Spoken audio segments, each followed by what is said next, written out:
Welcome to Living in the Matrix. I'm Jonathan, and I'm left of center. And I'm Rich, and I tend to lean a little bit more to the right. But the bottom line is together we try to look for the balance of what it means to be human in today's world.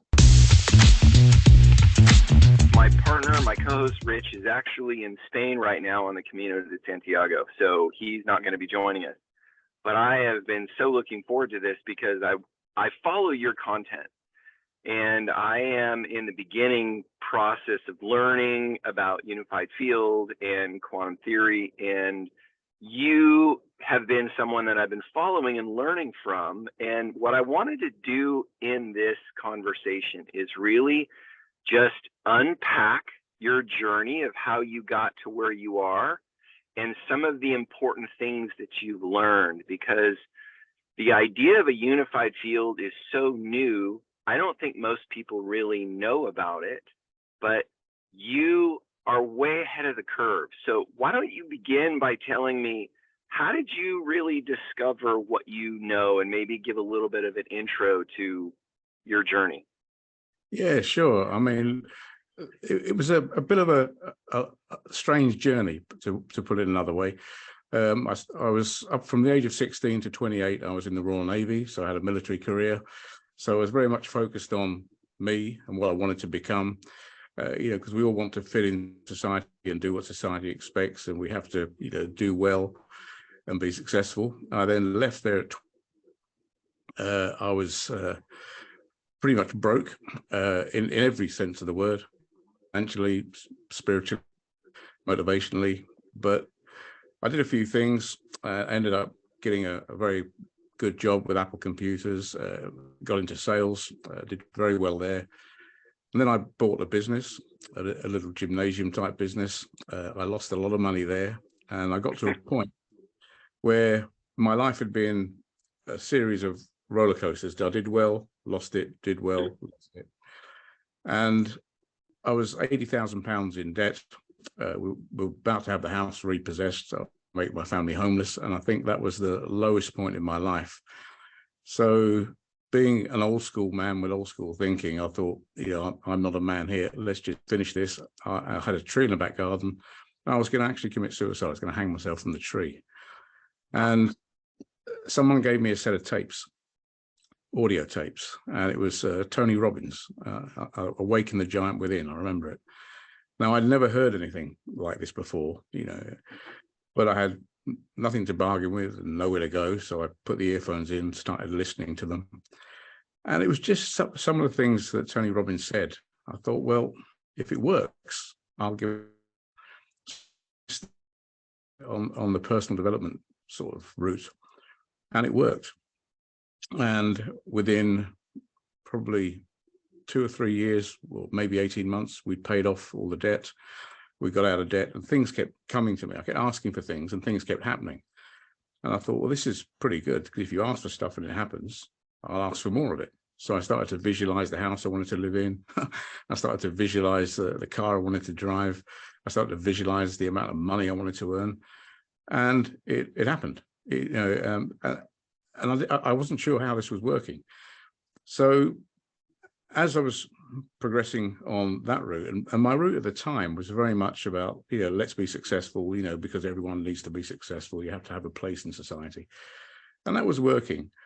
And then I started to study Buddhism. I was introduced to a Buddhist monk, and he taught me about Buddhism. And the two, what I was studying and what he was talking about was very much in alignment.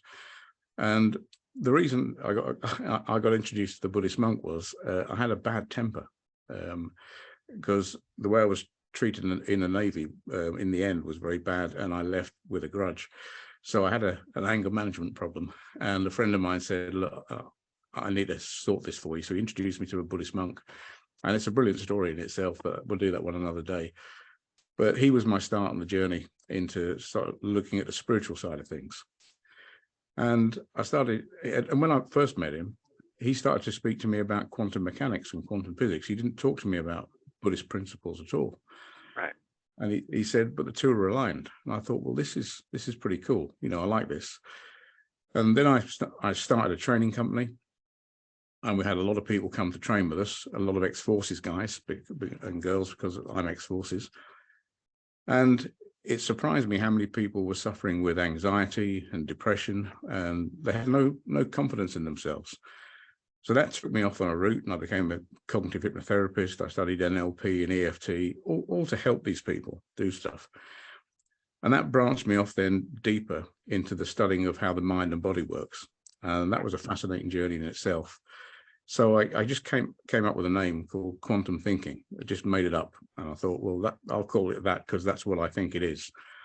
And I wrote a book about it because by writing things down, that's how I learn. So I wrote the book. And it's really developed from there. And it's a mix of a lot of things. I've studied Buddhism, I've studied Hinduism, I've studied Zen, I've studied Christianity, all from the philosophies and principles. And as you mentioned earlier on, some of this stuff is you believe is relatively new. Well, it's not. It goes back thousands of years. It's not. I'm discovering it's not. It's new for me. Yeah. Yeah, because it's been around for a long time. It's always been there. We just haven't been able to see it. And that's very true, and I think the reason we don't see it is our vision is like a spotlight, and we look on things that we need to be and that we need to do, when the reality is right in front of our eyes, but we don't see it because we're not looking for it. So that's how my journey began, and I've just deepened that journey. I read voraciously now. I have 6 books sat on the arm of my chair over there. I study, I help people. I get great pleasure in helping people, and by helping people, I grow. So I learn more about them, about me, and about what I study. Let me ask you this, because you talked a little bit about your arc and coming into discovering quantum thinking. What did you grow up in? Did you grow up with no kind of spirituality, or did you grow up in Christianity, or in New Zealand was it Catholicism? What did you grow up in? I grew up in the United Kingdom, and United Kingdom. Sorry. Yeah, no, it's fine. We didn't go to church. I think I went to Sunday school when I was little. I can't really remember, but there was no religious aspect to my life at all. My mother was a believer that you can be just being good is being a Christian, and you can be good at home, and it starts at home. And one of the reasons we didn't go to church was my father, when he was very young, he wanted to be a priest, and he got interviewed by some priests, and they asked him some very, shall we say, searching questions that he found as a young boy quite disturbing, and that put him off going into the priesthood. So he wanted nothing more to do with the church. So no, there was no religious motivation to what I was doing at all. When you discovered sort of this idea of I can actually change my future, why did Buddhism kind of dovetail into that? What happened there that made you kind of say, okay, this is really moving in the right direction? Yeah, like I said, the Buddhism was there because I could manifest and get what I wanted by thinking about it, and I was very, very strong at visualizing and doing that. But when I got it, I thought, well, is this it? What's the next thing I need to get, and what's the next thing I need to get? So I just kept doing this, and you suddenly realize, you come to a point where you realize that doing that without a real purpose in life is pointless.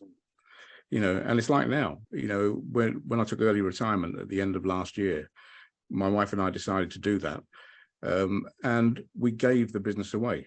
It was a very good business. It was turning over a lot of money. And we didn't even try and sell it. We just gave it to the trainers and said, look, it's yours now. You do with it as you see fit.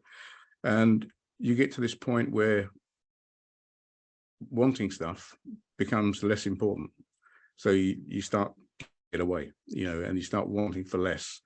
And that, I suppose, is where the Buddhist aspect of suffering comes from. Because if you look at Buddhism, they say one of the main causes of suffering is grasping at things.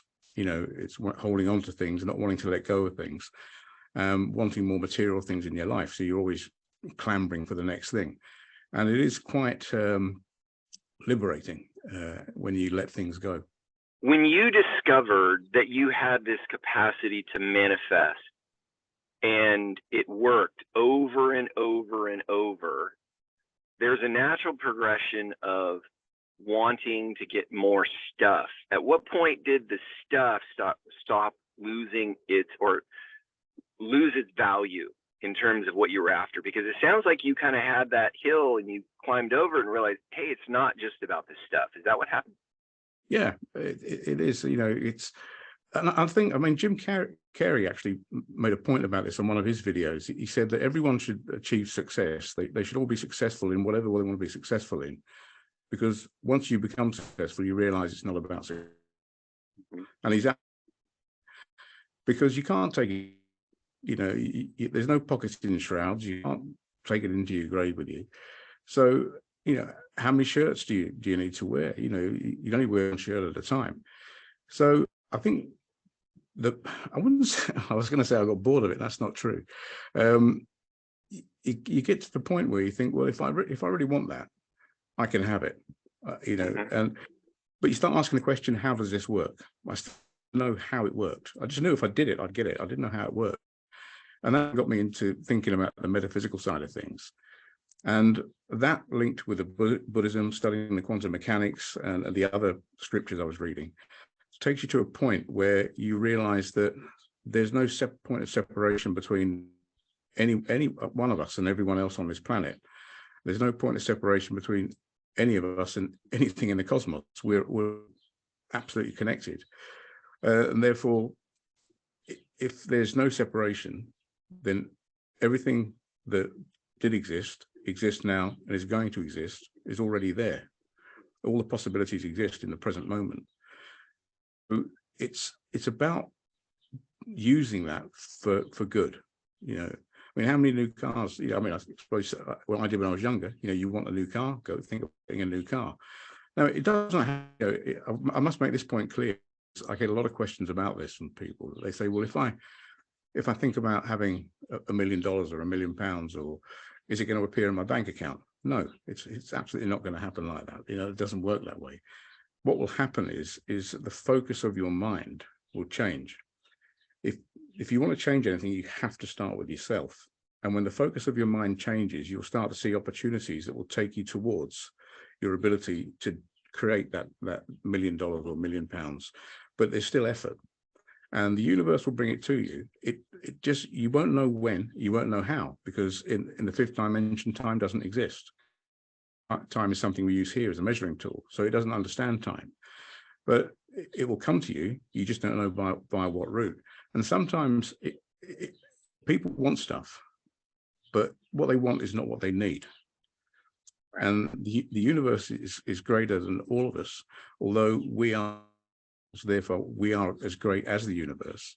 So it will bring us what we need, not necessarily what we want. So what was that like for you when you suddenly discovered, oh, I have this unique capacity that's available to all of us to manifest, and you get all this stuff, but at what point did you start realizing that it's not what you needed? When was that? Oh, probably about 15 or so years ago. You know, I was very successful in my chosen. I started with nothing, became very successful. And you get to the point where success brings its own burdens, you know, so everyone wants a piece of you. You're constantly getting calls about this, you're solving problems for other people. And it can be quite demanding, although, you know, I was fortunate to do what I love, you know, wanted to do, and I was happy that I did it. But you get to the point where you think, well, you know, why am I doing this when they can do it too? And it's in, if I go back 15, 20 years, if someone had said to me, you'd be having this conversation about manifesting stuff and how the universe works, I'd have said to you, not me. I'm an old school ex-Royal Navy sailor. You know, that's for people who wear open-toed sandals and dance around trees in the bushes. Not right. It happened. It came that way because I got to the lowest point in my life when I got myself and the family into financial debt. So I'd have done anything to get out of that debt. Unfortunately, you know, those tapes helped, and it took me on that journey of personal development to basically wake up and realize that everyone can do this stuff. It's not difficult. You've just got to not believe in it. You've got to have faith in it. And there's a difference between belief and faith. You can believe that a parachute works, but if to put it on and jump out the plane, that takes faith, not belief. So, and people want stuff. They hope things will happen. Hope's not going to do it. It's not going to occur. Faith in the acceptance of the fact that it's already occurred is the key. You have to start from that position. And Neville Goddard, one of the greatest teachers on this, has always spoken about this, as do all the other greats. And all I'm doing, by the way, I'm just a bloke. I'm lucky enough to stand on their shoulders. Is that if you want something, you have to come from a point of acceptance that it's already happened, and you give gratitude for the fact it already happened, and you engage the heart. The heart's far more powerful than the brain, and when you get that heart-mind coherence, and anything. That's really the key for me as I begin to look. So Rich and I are looking into this discovery of manifesting, and for us it's a brand new journey. I think I've done it all my life, but I don't think I've been conscious of it. And now that I'm conscious of it, I'm discovering, oh, it really pushes your buttons, because it forces you to, like, having faith is a developed process. It's not easy because it pushes our bounds. It says pushes this into our uncomfortable zones of uncertainty, like, oh my, I have to believe that I'm actually worth this happening to. And that confronts for a lot of people. Did you really struggle with that in terms of, am I even worth this? Yeah, absolutely. First, absolutely. I mean, who am I to ask for stuff that in our normal way of thinking is way above my station, if that's the right way of putting it. But when we realize that, we are a universal being, we're limitless, we're bigger than we could ever imagine, then why can't we have it? Why shouldn't we have it? I mean, it was roughly 4 years ago, I had a heart attack.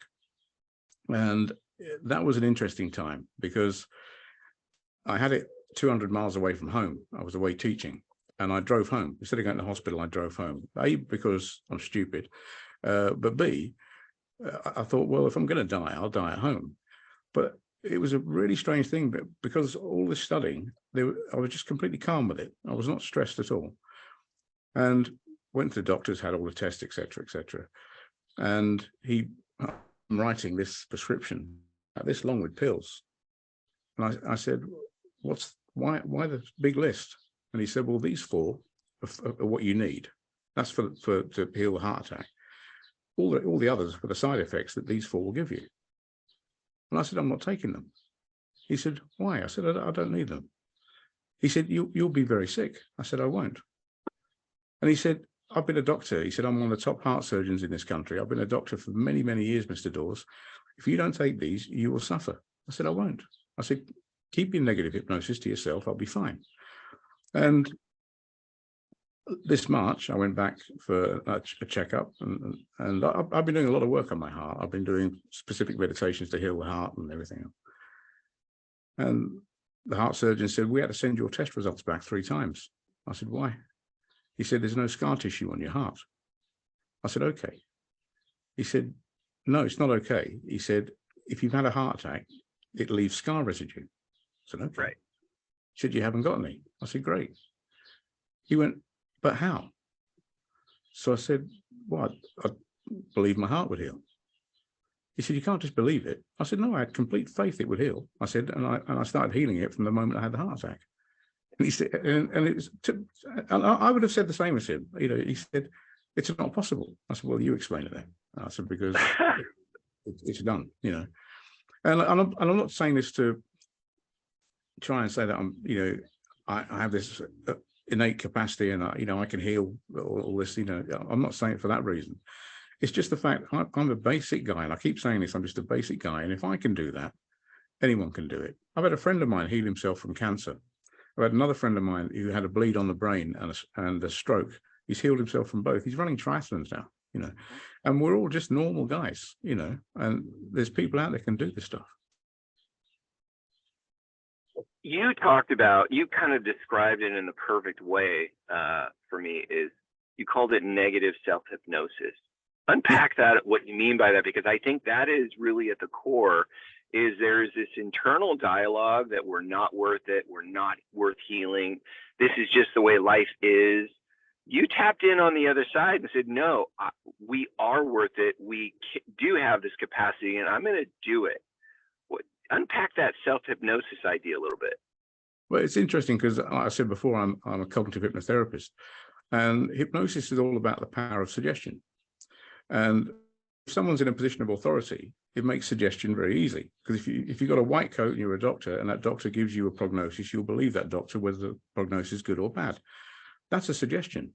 So everyone is being hypnotized every minute of every day. If you watch the television, it's full of hypnosis. Marketers engage people like me that understand language structures and how to create hypnotic script. And they pay people that I've never done it, but they pay people with skills similar to mine a lot of money, because it makes people buy stuff they don't necessarily need or want. You know, so we're getting suggestions all the time, but we buy into this stuff, you know, and when you're little, which is faith, right? Isn't the buying in process faith? Yes, it's faith to a degree, but it's more that it's consumerism. You know, we've been taught to consume, you know, and you see it on the adverts. So and so's got this, and you've got to have this because you haven't got this. You're not as good as them, and you know, Joe next door's got a better car, and he gets this. You can get this car with no money down, and all this nonsense. So we're at an early age, we're bought into consumerism all the time. And that's a religion in itself, at a completely different doctrine. But you look at what we're saying. I mean, I say this when I used to run courses. I say, how many people here meditate? Maybe a person in a group of 50 would put their hand up. I say, all right, how many people pray? Maybe 1 or 2 people put their hand up. So the rest of you don't meditate, you pray. They go, no. So you do. I said, but you meditate and pray the wrong way. I said, you'll say things like, life's rubbish, and you know, and this is bad, and I hate doing this. I said, they're prayers, they're meditations, they're mantras. Yeah. I said, and if you repeat that long enough and strong enough, you'll create a network in your brain that will make that real, and then that will be your life. And they go, really? So yeah. And I'll say, look, I'll tell a joke right now. Let's say half of you in the room are offended, but half of you find it funny. Who's right? And say, well, I don't know. So you're all right. The joke's just the joke. Your perception and interpretation of it, that's your power, which can also be your curse, you know, dependent on how you look at stuff. Society now, particularly Western society, is very concerned with, you know, what we're allowed to say and what we're not allowed to say. It doesn't matter. It doesn't matter. It's just words. The offense or whatever we choose to take from that, that's down to us. That's a choice. But then we say, we don't have that choice because you shouldn't have said it in the first place, you know. And I think the beauty about getting to the point I'm at now is you care enough not to care about the nonsense. Yeah. That's how I feel. I feel like I've reached a point. I'm 55. I've reached a point in my life where I've given myself the freedom not to care about what anybody else thinks, which allows me the freedom to think freely, but I also want positivity. I want love, because love is the best expression of who I am. But at the same time, I've got to give other people the freedom to not think the same way. And I think going back to the self-hypnosis thing, it's the hard part about it is that we can actually script. People don't understand. We can script our body to be negative and to miss out and to not take care. And we don't even realize it. And like you said, that's part of the hypnosis process that comes at us through media, through marketing, and that keeps us stuck in that place of I can't, when the reality is they already are. They're just letting someone else write the script. And that's the hard part. Yeah, it's good. You actually just used the words just now yourself, Jonathan, which is, you know, I want. Don't want, just be it. Yeah. That's hard though, because we want to recognize what's going on inside. Like I want it, but that's not the way to get it. No. How would you explain to someone how you manifest? How would you break it down for someone? Well, it's quite simple, really. If I want something, then I visualize it. Okay, so I put the frontal lobe of the brain to work. So I create a vision of it. I see it clearly. I get to the point where I can smell it in my mind. You know, I can taste it or touch it. But then that sends the signal out. That's the transmission going out, just like a TV signal going out from a TV station for a program. But then you create the heart gratitude, the heart love, and you give thanks for having it. Now that's the receiver. So when you send the transmission out, that says, this is what I have. And this says, now you've got it. So the heart, the brain and the heart have to work at the same frequency. And you've got to bring your heart rate and your brain frequency down to something like a theta level of frequency, because most of us are operating at beta. Because all manifestation will take place on that basis, but you've got to get around this, I'm not worthy, I shouldn't have it, I can't have it, you know, these limiting self-beliefs. You've got to reprogram your subconscious mind. Your subconscious mind is 95% of what's going on in your operation as a human being. Your conscious mind is only 5%. You can't fight 95% with 5%. You're going to lose. If you try consciously wanting it, but you're programmed at a subconscious level that you're not worthy, you've got to change that programming first. And that's where you come down to the theta level of brainwaves so that you can get into the operating system and change it. Okay, that's a key thing. You've got to get rid of those limiting beliefs. But yeah, it's not a difficult process. Once you understand that you are universal, you are one with everything, and therefore you are limitless, and that everything already exists, everything that was, everything that is, everything's going to be already exists. I mean, Einstein even said this. All possibilities already exist in the quantum field. So, I mean, science has proved this. Spirituality has proved this. All the ancient cultures and religions have proved this. So we just have to ask for it, but ask in the right way. You said you reached a point where you realize it's not just about the stuff, and it's about, I don't want to put words in your mouth. I forgot what you were saying, but there was a shift when you realized it's not just about getting, and it's about something more. What is that more for you in terms of how do you take this gift, this awareness, and use it for good? How does that work out for you? Well, I mean, to get to the point where you realize you don't need more stuff, that's when you realize that you already have everything. You know, this is everything, you know. And what I started doing when I took early retirement was... But let me stop there and say, that's different. So when you actually have everything, you are living from a consciousness that is quantum. This is, I already have everything. Yeah. When I need it, I can tap it, but you don't need to tap everything. You only need what you need right now. So you're looking for that, right? Is that what you're saying? Totally. I mean, my wife and I are going through a process now of getting rid of stuff. You know, every day, we set a goal every day. We give something away that we don't need. We just give it to people that need it. But yeah, what's really important is coming to realize what we are. You know, and one of the questions that I meditate, you know, who am I? You know, who is this Mark Dawes guy? For 30 years, you've been living this facade of being this expert in your field of doing this, that, and the other. And we need to, once you stop doing that, and this is why I think a lot of people struggle with retirement, is once they stop being that, they don't know who they are. So you have to figure out who you are, and you realize that you are no thing. That's who we are. We are no thing. We are, and that no thing, that emptiness allows us to be filled with everything that's in the cosmos. So in Buddhism, Thich Nhat Hanh, the great Zen master, you know, he taught that, you know, because of emptiness, everything is possible. You know, so you look at a flower. A flower contains every part of the cosmos within it. Because if you took the sunlight out, and you took the rain out, and you took the nutrients out, the flower wouldn't exist.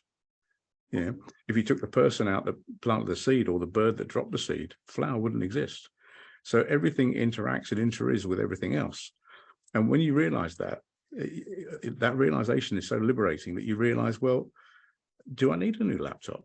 You know, what just because I want one, you know, it becomes pointless, totally pointless. Do much more good with it. So what I started doing was I was posting little 60-second reels. I still do it on Instagram. And I did it because I thought, that's how I found you. yeah, sure, yeah. But I thought, when you get to the point where you care enough not to care about whether people like you or not, it doesn't matter. You can say what you like, you know. And I just thought, I'm just going to just put this out there because it might help one person. And it went mad. It went absolutely crazy. I think I hit 7.1 million accounts in 90 days or something like that. And I had thousands of people contacting me, you know, wanting to do things like this and wanting help. And some people came to me who were suffering with personal and physical issues, and I was able to help them and chat to them. I've had phone calls with people in Canada, in the US, in Dubai, you know, and I don't charge them for it. I just, you know, we get on a Right. thing and we have a chat, and it's just, you know, I just tell them, look, you know, this is what I believe. This is what I've come to the understanding of. And if it helps you, Right. great. You know, if it doesn't, then that's fine. You know. Unpack quantum thinking. How did you kind of come to that? And because for me, it's the quantum field I discovered about 10 years ago, but never dove in. It was part of my master's program, and I'm just now uncovering the depth of it. Right. Rich, who's my podcast host, he got into transcendental meditation, and in it they talk about the quantum field a lot. And how did you discover it? And what is quantum thinking for you? Because you kind of gave it a specific term. Yeah, I mean, as I said before, I just made up the words, you know, quantum thinking, Yeah. because I thought I'd deliver a course on it and I couldn't think what to call it. So I called it quantum thinking. And then I wrote a book about it called Understanding Quantum Thinking. I'm a pretty simple guy, really, not that clever. Yeah. You know, and yeah, so it's about understanding how things work at the smallest level, you know, at the subatomic level, and how that affects things at the material level. Because we've got two different universes going on. We've got the material level that works on the old physics of Newton and everything else. And then you've got the quantum world, which works at the subatomic level, where all the weirdness takes place. And it's absolutely fascinating. Change stuff at the quantum level, things have got to change at the physical level. You change things at the metaphysical level, things have got to change at the physical level. So if you take your example, we're made up roughly of 50 to 60 trillion cells, and each cell does 6 trillion things a second. Now that's a phenomenal thing just to get your head around, okay? Those cells in turn are made up of atoms, which are made up of subatomic particles. Now subatomic particles bounce in and out of existence all day long. So if you think about it, those cells are made up of particles that sometimes aren't there. So that's why we're empty. Are you with me, or am I losing you? No, I am with you. And if you took all the emptiness, if you like, out of every cell in the human body, the physical stuff that will be left will be nothing bigger than a grain of sand or a grain of salt. Now, the story's in the Bible and in the Quran on this. Right? Now, if you took all the emptiness out of every cell, out of every human being on planet Earth, all nearly 8 billion of us, the physical stuff that will be left will be nothing bigger than the size of an apple or a tennis ball. So if this is fact, which we know it to be, why are we always worrying about the physical stuff? Why don't we pay more attention to the subatomic stuff that we can influence? Because all energy carries frequency, light, and information. Okay, so if we can affect the energy by changing the frequency, by changing the information, then we change ourselves at a subatomic level, which cascades up into the physical level. Yeah, this is part of the process that I understood when I wanted to heal my heart. So quantum mechanics, quantum weirdness, whatever we want to call it, is looking at the smallest components of existence, yeah, that make up the greater whole. That's what it means to me. Okay, and because things pop in and out of existence, and everything exists out there, all possibilities are already in existence, then it goes back to the question: if it already exists, because science is telling us this, and spiritual religions have been telling us this for thousands and thousands of years, why aren't we tapping into it?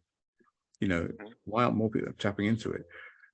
Because they can. Because if you think about it, we live this life where you think, right, I'm at point A and I want to have all this by the time I get to point B. So you have to work along that gradual thing to get there.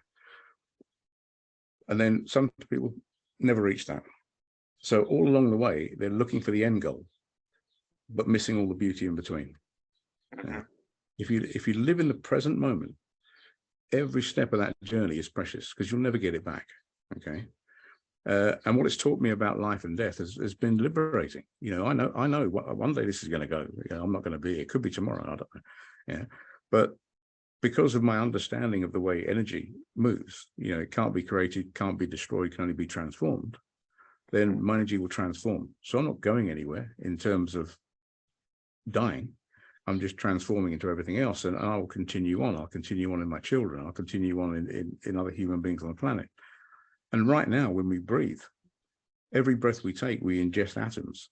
And those atoms and subatomic particles, they've been in the bodies of some of the greatest people on earth. Christ, Buddha, you know, Saint Teresa, you know, even the worst, Hitler, you know, Stalin. We're breathing them in and breathing them out because it's all in existence. So we never go away. And recently, I lost our pet dog we had for 9.5 years, you know, and as with anyone with a pet would know, that's a very heartbreaking thing. You know, and I was fortunate enough to have him in my arms when he went. But my understanding of this process helped me cope with it a lot better. I was still sad, still grieved, but my understanding helped me transition through that much quicker and not stay in a state of constant sadness and depression.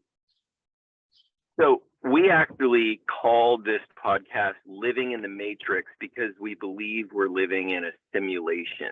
And I've studied neuroscience a lot, and I actually believe that our identity is stored in our default mode network, which is part of our amygdala. It's a system within our brain. And it creates this idea of Jonathan Brink or a Mark Dawes. Yeah. That is a construct of identity that we construct, but it's hard to let go of. And when I discovered the unified field, I realized that at subatomic level, there is no difference between you and I. That's just energy. And like you said, it goes in and out of existence, but it also transfers between the two of us. We're not separated. We're connected. How hard was it for you to let go of Mark Dawes and realize I'm bigger than that? To be honest with you, it wasn't hard at all. It was when I decided that we would take early retirement.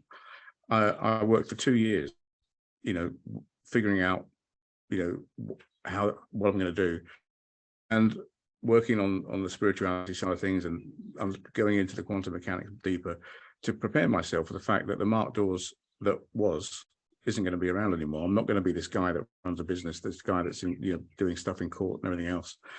And it's brilliant. It's absolutely brilliant. You know, when we actually signed the company over to our trainers that day, my wife and I had a little celebratory drink, and I said, "It's nice not existing anymore." Those were my exact words. And she said, "What do you mean?" I said, "That Dawes is gone now." I said, "Let's find out who this one is." You know, and it was really easy. And I think if anyone prepares for it, because I know a lot of people who, when they retire, they don't know what to do with themselves. They've got no identity. They can't identify with anything, and they get massively depressed and sad. So going back to your point, you know, who is Jonathan? Who is Mark? You know, what's this construct we're living? And the Matrix thing, the film series and your podcast is exactly like that. You know, Bruce Lipton talks about it. You know, give me the child, and by the age of 7, I'll show you the man. Because we program children, you know, for the first 7 years of their life, and they live that programming for most of their lives. You know, that becomes their default construct. So it is totally like the Matrix, and we need to wake up and come out of it. Well, that's what we would call the ego, and this ego becomes this construct that we think we are. And I realized I spent probably 10 years deconstructing that idea of myself. And then when I discovered quantum mechanics, I realized, okay, at a unified level, at the very bottom level, that's what really helped me see is that the material matter is the splitting of that. And it gets more complex, but at a unified level, we're all energy. And I realized it was very liberating because I didn't have to be anything that anybody wanted me to be. Like, like in you letting go of your business, you let go of what was part of your journey, but it wasn't who you are, so you could move on. And I think a lot of people get stuck in, but that's who I am, because their identity is in what they do, who their family is, what their name is, their identity. And we're bigger than that. So we're actually bigger than that. I mean, the ego, it's the biggest con person in the world, because the ego tries to sell you stuff to become something that you already possess. You think about it. But that's the trick. That's the trick, is we've convinced people they're not enough, they don't have enough, when they are enough and they do already have it all. Yeah. That's an alternative reality. And I think that's ultimately, so I grew up a Christian. That is what I think Jesus is ultimately trying to say. I believe Jesus manifested hardcore.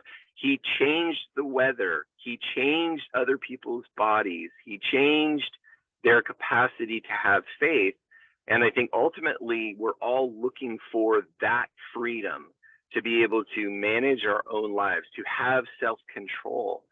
But we get lost in the ego, and that's that sleeper period where we're completely run by it. How did you transcend that? What was that journey like? Or you said it was actually quite easy. What do you think that journey was about?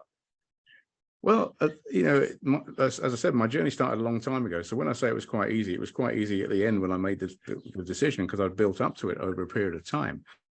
But going back to talk about Jesus, one of the great prophets that ever lived. There's no two ways about that. And he was the living epitome of what we're talking about.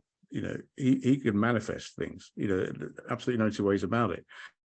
What he was doing was showing people that, look, I can do this, you can do this too.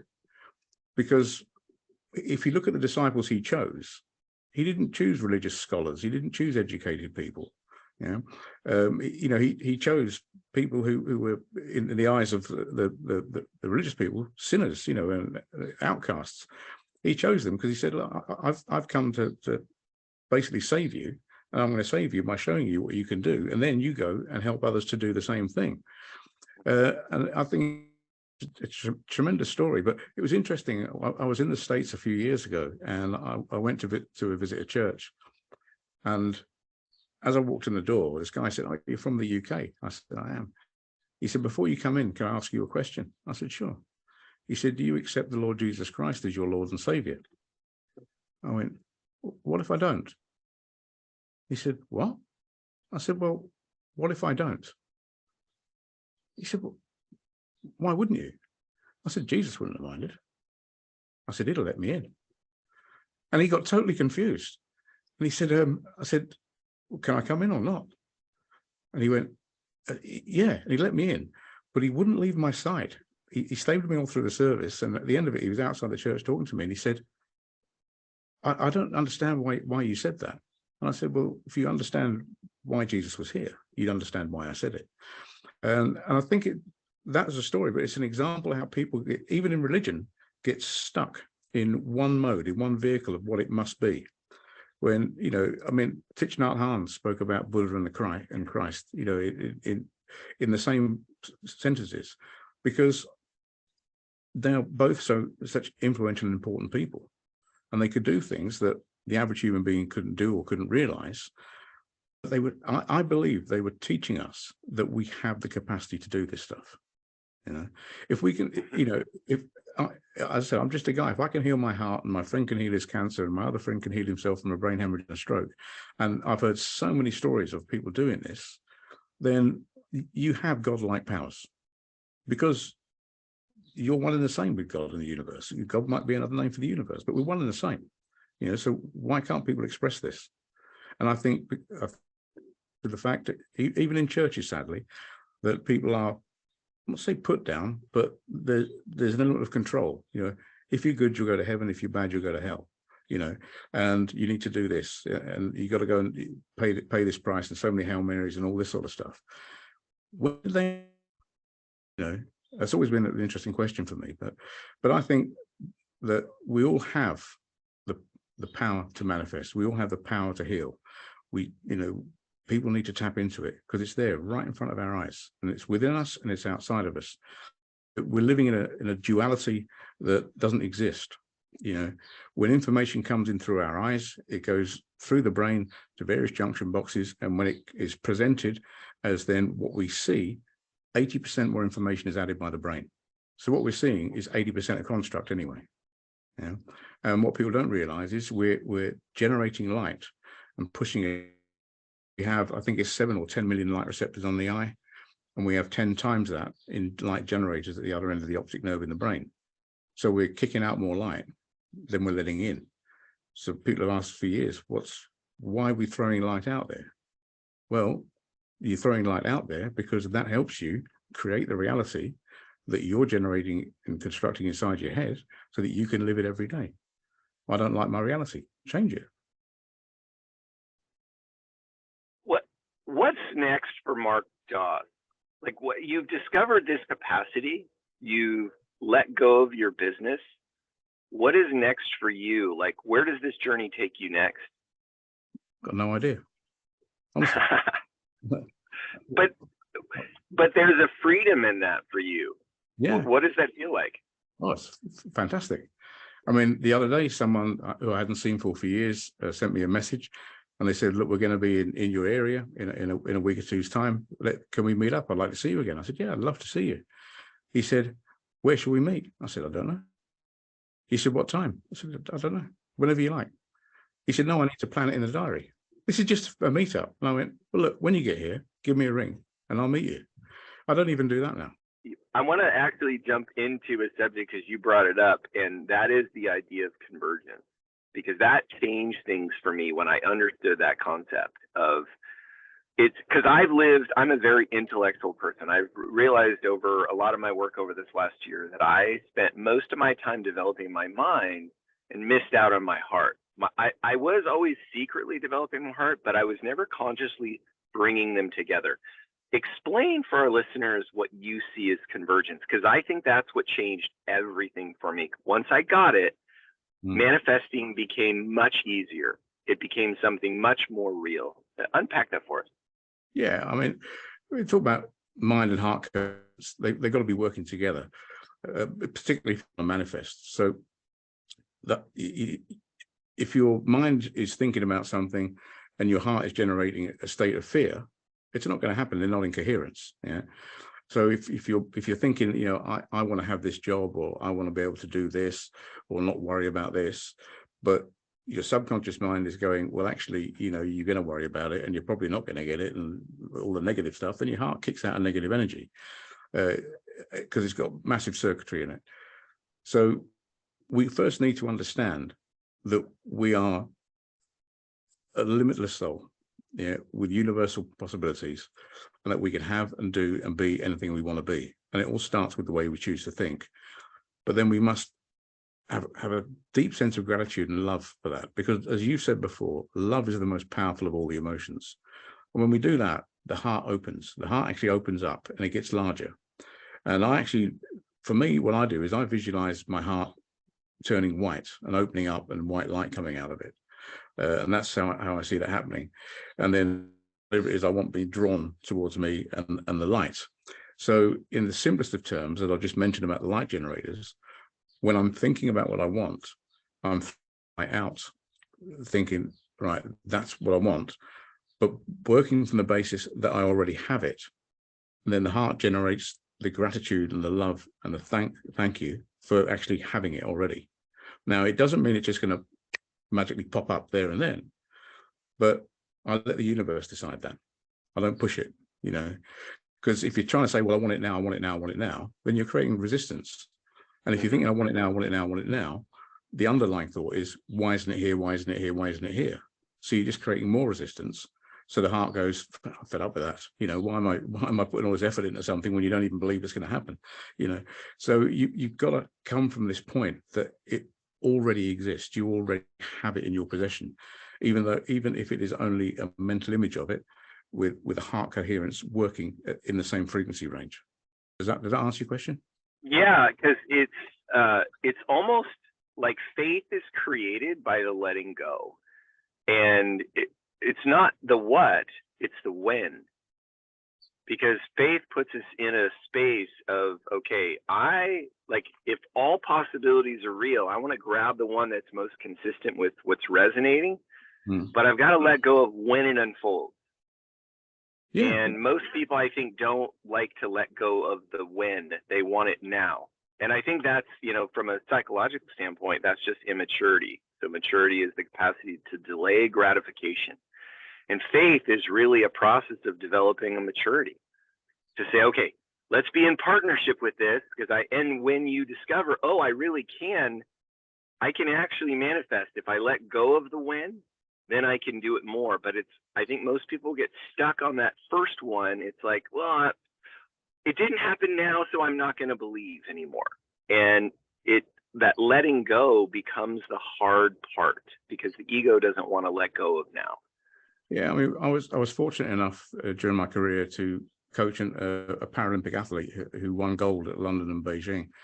And one of the things that we worked on was she wanted gold, desperately wanted gold.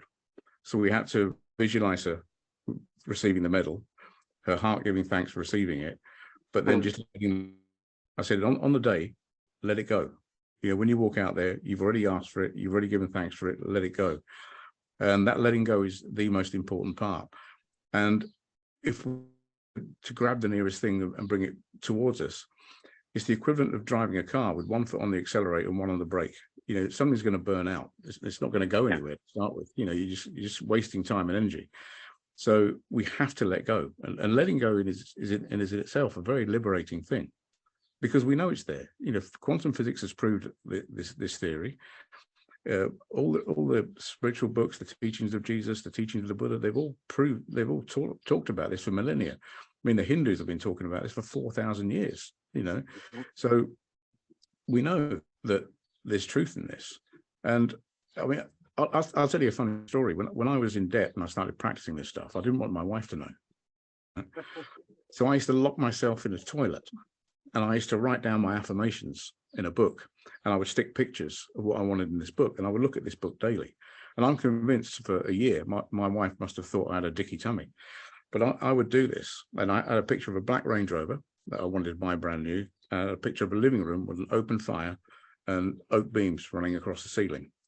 And I had a picture of a pub with a thatched roof and an open fire and Chesterfield furniture. And I didn't know when this was going to happen. And then my son got ill, and he got ill with asthma. So we decided, I said, right, we're moving from London now, because London is too much smog and stuff. So they put them in a car and we drove south. We didn't even know where we were going. We ended up on Hayling Island, purely because my wife had a friend that she went to school with living on the island. So we thought we'll go explore this island. So we booked in a hotel. And we thought we'll stay for a few days. If we like it, we'll look for a house. So we went and saw a few houses, nothing clicked. And then Ian, my wife's friend's husband, said, oh, there's a house for sale down this little lane. Beautiful house, he said, but it might have sold by now. I said, we'll go and have a look. So we got in the car, we were on our way home, stopped at this house, and they had a handmade for sale sign outside, and they crossed it out and painted sold on it. So I thought, oh, I'll knock on the door anyway. What was there to lose? So I knocked on the door, and this lady opened the door, and I said, please forgive me. I said, I've seen your house is sold, but we're looking for a house on the island. If it comes back on the market, would you let me go? Let me know. And I gave her my business card. She took 2 steps back and braced herself against the wall. And I thought, okay, maybe I haven't shaved her. I look a bit of a thug. And she said, we lost our buyers this morning. I went, really? She went, yeah. I said, any chance of having a look? She said, yeah. And we went in. And the first when we went in, there was the fire and there was the oak beams. That's when I knew we'd found the house. And my wife said, can I have a look around? And they took her around, showed her all the house. And Wendy's husband was sat there. And I said, if she comes down and likes this, we're buying it. And he said, you haven't asked me how much it is. I said, well, how much is it? And he told me. I couldn't afford it. My wife came down and she went, I really like it. I said, right, we'll buy it. And my wife said, but can I talk to you? I said, yeah, we'll talk in the car on the way home. So we shook hands on the deal. I said, get the estate agent to draw up the paperwork and the solicitor, and we'll get this sorted. On the way, we got into the car and she said, we can't afford it. I said, we'll find a way. 6 weeks later, we sold our house in London, for more than what we thought we were going to get for it. And we bought the house on Hayling Island. And when we were unpacking the boxes, I don't know what you're like, Jonathan, but I get in the way. So my wife went, look, there's a pub down the road, go down the road and just leave me alone for an hour. Go and have a drink. So I went into the pub and it didn't have a thatched roof, but it had an open fire and a Chesterfield couch. So I knew I'd found the right house and the right pub. And it was just, I didn't know it was going to happen. I didn't know when it was going to happen. Just so happened it happened. Then I had a maroon Range Rover at the time, and I was second-hand one. And we went out for a drive one day, and we passed a Range Rover garage.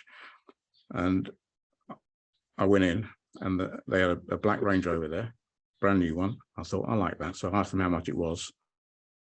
And I said, okay. So I rang my accountant up, and I said, look, I'm looking at this. He said, oh, I need to tell you, he said, we've got the end of your accounts coming up. You need to spend £48,000. He said, otherwise we're going to pay a higher rate of tax. So I said to the guy, how much is that car? He said, £48,000. So I'll buy it. And that's how that happened. And it's just weird how it happened like that. Yeah. It's not weird, because that's how it works. Yeah. Is when we have faith, the universe gives us signs that are very specific to confirm you're on the right direction. The problem is people don't get into that first space of faith to actually experience it. That's the hard part, is getting over that initial hump to actually try it. And I'm just learning. Rich and I are realizing that this journey is much more powerful. I think I learned it about 30 years ago, but my own fear took over, and I'm just now rediscovering it, that it's getting out of my own way. Yeah. And letting the universe do what it does really well, which is take care of us if we will have faith. That's what essentially Jesus was trying to say, and all the avatars were trying to say, is just have faith. It's all going to work out. It's all going to work out. I heard an interesting statistic a few months back, and I might have the figure slightly wrong, but it's certainly in this ballpark, was when the Big Bang occurred, okay, 30.7 or 30.8 trillion years ago, 97 or 99% of all of the makeup in the were created within 3 minutes. Yeah. So, and that singularity. Now, there was something there before the Big Bang. Definitely, there had to be something there. There had to be energy that then manifested itself into matter, compressing itself into something no bigger than the size of a pea, being very small, dense, and very hot, and then exploding. So, for that to happen, there has to be a plan. Right? There had to be some sort of plan for that to happen. So, I believe the universe has got a plan for everything. Okay, we can tap into this stuff. And when I said, that it was weird, I used the term weirdness in terms of quantum weirdness, because I knew stuff was going to happen. I just didn't know when. And that's very right. And an interesting thing in business, I stopped writing business plans years ago. I had one when I first started the business. I had to get a loan from the bank to start the business. But you never stick to a business plan. And I thought, right, why am I spending all my time writing this stuff down when I don't really, that's not what I want. So my business was based very much on, right, what do I want to do today? Let's go and do that.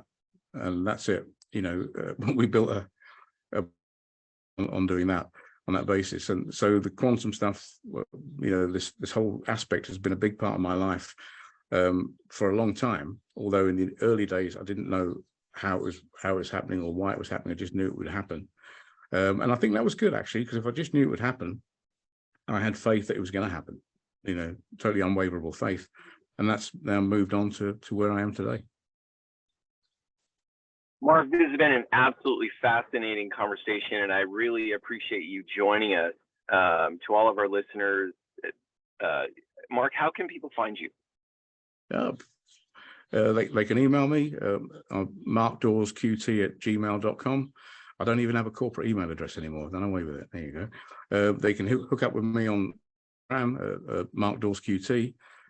Yeah, I mean, just type me into social media. I tend to pop up every now and again.